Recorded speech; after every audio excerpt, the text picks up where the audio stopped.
আমরা কদিন আগে বাংলাদেশের নোবেল বিজয়ী ডক্টর ইউনূসের একটা সাক্ষাৎকারের একটা অংশ বিশেষ বোধহয় ডয়েচে ভেলের একটা সাক্ষাৎকার, এটা আমরা দেখেছি।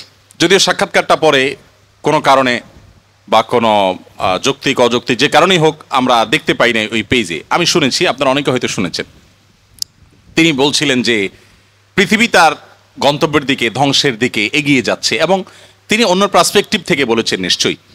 কিন্তু আল্লাহ রাব্বুল আলামিন যা বলেছেন সেটি আমাদের সবাইকে উপলব্ধি করতে হবে এবং সেই গন্তব্যে আমাদের যেতে হবে। আমরা যাচ্ছি সেদিকে।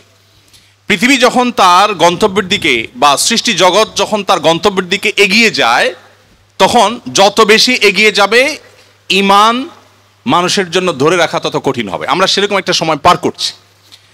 আমাদের বাপ দাদারা যারা ছিলেন তাদের ঈমানের যে অবস্থা ছিল, তাদের মধ্যে সততা যে পরিমাণে ছিল, আমাদের মধ্যে সে পরিমাণ নিশ্চয়ই নাই। আমাদের পরের জেনারেশন যারা আসবে তাদের মধ্যে ঈমান ধরে রাখাটা আরো টাফ হবে, তাদের পরে যারা আসবে তাদের জন্য আরো টাফ হবে। এভাবে সহিহ মুসলিম বর্ণিত হাদিসে নবী সাল্লাল্লাহু আলাইহি ওয়াসাল্লাম বলেছেন, লা তাকুমুস সাআহ হাত্তা ইউকাল ফিল আরদি আল্লাহ আল্লাহ। অর্থাৎ পৃথিবী ততক্ষণ পর্যন্ত ধ্বংস হবে না, মহাপ্রলয় হয়ে সৃষ্টি জগৎ ততক্ষণ পর্যন্ত শেষ হয়ে যাবে না, যতক্ষণ পর্যন্ত একজন মানুষও আল্লাহ বলার মতো থাকবে। তার মানে পৃথিবী থেকে একটা সময় ইমানদার কমতে কমতে, বিশ্বাসী মানুষ কমতে কমতে এমন একটা পর্যায়ে চলে যাবে যেটা জিরোতে চলে যাবে, কোনো বিশ্বাসী মানুষ থাকবে না। তখন এই পৃথিবী বা সৃষ্টি জগতের আর থাকার প্রয়োজন হবে না। আল্লাহ সুবহানাহু ওয়া তাআলা তখন এটাকে ধ্বংস করে পুনরুত্থান তিনি প্রতিষ্ঠা করবেন এবং বিচার দিবস তিনি প্রতিষ্ঠা করবেন। তো পৃথিবী যেহেতু তার পরিণতির দিকে আগাচ্ছে, এই সময়টাতে ঈমান ধরে রাখা অত্যন্ত টাফ এবং সহজ। মুসলমানের সন্তান হিসাবে, বাই চান্স মুসলিম হিসাবে আমরা আমাদের ঈমানের কেয়ার করা, ঈমানের পরিচর্যা করার প্রয়োজনটা আমরা অনুভব করি না। আমি আজকের এই অনুষ্ঠানের মাধ্যমে আপনাদেরকে উদাত্ত আহ্বান রাখতে চাই, আসুন আমাদের ঈমানের যত্ন করি। আমাদের ঈমানটাকে যত্ন করবার জন্য আমাকে কোরআন অধ্যয়ন করতে হবে, আমাকে কোরআন পড়তে হবে, ঈমানের পরিবেশে থাকতে হবে এবং ঈমান কি সেটা বুঝতে হবে। আপনারা আলহামদুলিল্লাহ, যেটি আমি বলছিলাম, আপনারা সবাই বাংলাদেশের ভবিষ্যৎ, আপনারা সবাই এই পৃথিবীর ভবিষ্যৎ। আপনাদের প্রত্যেকের মধ্যে যে সম্ভাবনা লুকিয়ে আছে, সেই জায়গা থেকে আপনারা যদি চেষ্টা করেন ইসলামটাকে জেনে বুঝে অনুসরণ করার, মানার, তাহলে সেক্ষেত্রে আমি দৃঢ়ভাবে বিশ্বাস করি যে আপনি ইসলামটাকে এনজয় করবেন। আমি একটি কথা থেকে অন্যদিকে গিয়েছিলাম যে এক ভদ্র মহিলা আমার কাছে এসেছেন ইসলাম গ্রহণ করবার জন্য। আমি তাকে জিজ্ঞাসা করলাম, এফিডেভিট সব কমপ্লিট করেছেন এবং আইনি সমস্ত পদক্ষেপগুলো শেষ করেছেন, বললাম যে আপনি ইসলাম কেন গ্রহণ করবেন? যারাই আমার কাছে এই টাইপের আসে আমি জিজ্ঞেস করি, কারণ আমার তো জানা আছে যে বাংলাদেশের আমাদের মানুষের প্র্যাকটিস দেখে তো তার ইসলাম গ্রহণ করার কথা না, আরো ইসলাম থেকে পালানোর কথা। কেন গ্রহণ করেছেন? তো তিনি বললেন, ইসলাম সম্পর্কে আমি বই পড়েছি, এই বই আমাকে প্রভাবিত করেছে। আবার কোনো কোনো ব্যক্তিকে আমি দেখেছি, তাদের ব্যক্তিত্ব দেখে, নিশ্চয়ই সেরকম ব্যক্তিত্ব খুবই কম, দেখে আমি প্রভাবিত হয়েছি। গোটা পৃথিবীতে আপনারা বিশেষ করে পশ্চিমা দুনিয়ার খবর রাখবেন নিশ্চয়ই, সেখানে প্রতিদিন ইসলামে আসা মানুষের সংখ্যা বেড়ে চলেছে এবং পুরুষদের চাইতে মেয়েদের মধ্যে ইসলাম গ্রহণের সংখ্যা অনেক বেশি, প্রবণতা অনেক বেশি। কেন? যেখানে নারী অধিকার নিয়ে এত কথা বলা হয়, নারীদের অধিকার দেওয়ার জন্য এত আয়োজন নেওয়া হয়, এত উদ্যোগ নেওয়া হয়, সেই সমাজে কেন, সেই সমাজের নারীরা কেন ইসলামে আসছে এবং সেখানকার মুসলমানরা কেন ইসলামে আসছে, এই বিষয়টা নিয়ে আমি একটু স্টাডি করার চেষ্টা করলাম। আমার কাছে দুটি জিনিস পরিষ্কার হয়েছে। নাম্বার এক, তারা কোরআন পড়ে। যারাই ইসলামের পথে এসেছে তাদের বেশিরভাগ মানুষ কোরআন পড়ে ইসলামে এসেছেন।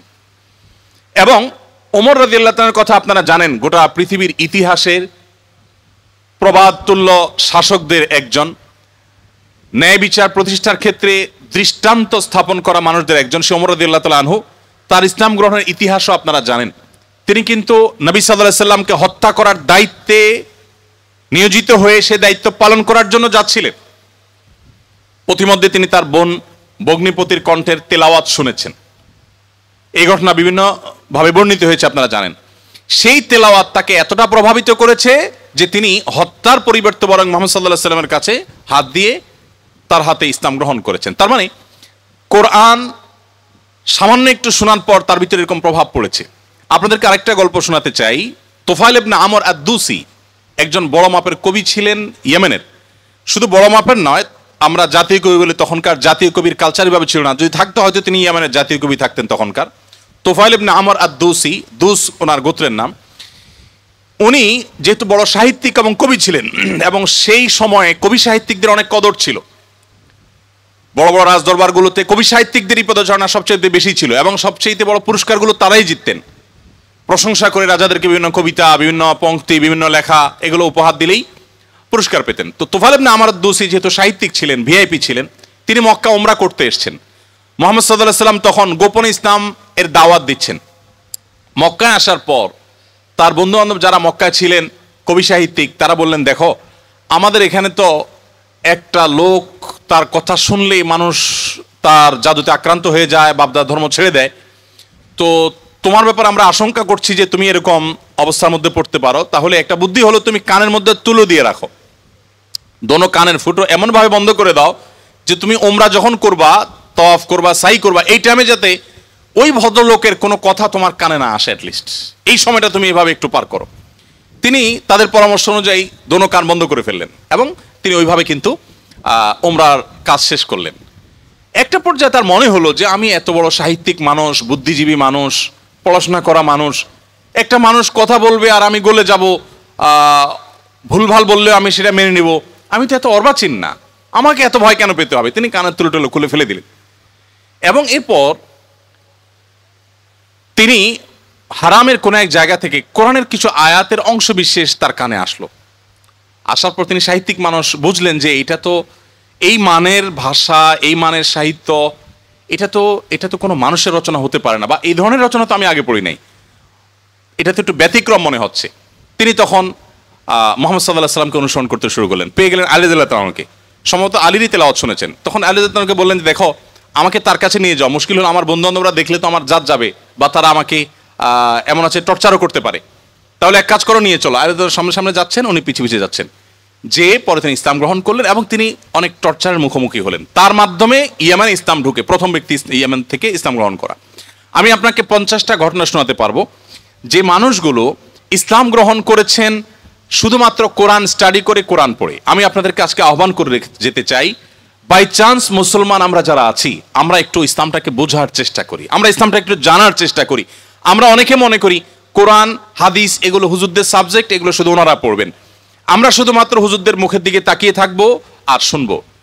আপনি সেই ধর্মের অনুসারী, যে ধর্মের প্রথম নির্দেশ কিন্তু নামাজ পড়া নয়, যে ধর্মের প্রথম নির্দেশ কিন্তু রোজা রাখা নয়, যে ধর্মের প্রথম নির্দেশ হলো ইকরা, তুমি পড়ো। আপনি সেই ধর্মের মানুষ, যেই ধর্মে আপনাকে জ্ঞান ভিত্তিক দিন আপনাকে গ্রহণ করতে বলা হয়েছে। আল্লাহ সুবহানাহু ওয়া তাআলা কোরআনে বলেছেন ফাআলাম আন্নাহু লা ইলাহা ইল্লাহু। ইমাম বুখারী রাহমাতুল্লাহ আলাইহি কোরআনের পর সবচেয়ে বড় বিশুদ্ধতম আপনার ব্যাখ্যা গ্রন্থ, সেখানে আল্লাহ রাব্বুল আলামিন যে কোরআনে আয়াতে বলেছেন, এর আলোকে ইমাম বুখারী রাহমাতুল্লাহ একটা অধ্যায় রচনা করেছেন। তো ইমাম বুখারী রাহমাতুল্লাহ আলাইহির একটা অধ্যায়ের শিরোনাম ছিল এরকম, বাবুল ইলমি ক্বাবলাল কাউলি ওয়াল আমালি বি।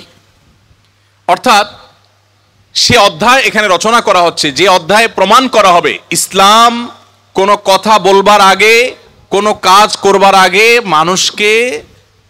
মানুষকে সেটা জানার নির্দেশ করে। অর্থাৎ আগে জ্ঞান অর্জন করো, তারপরে তুমি করো।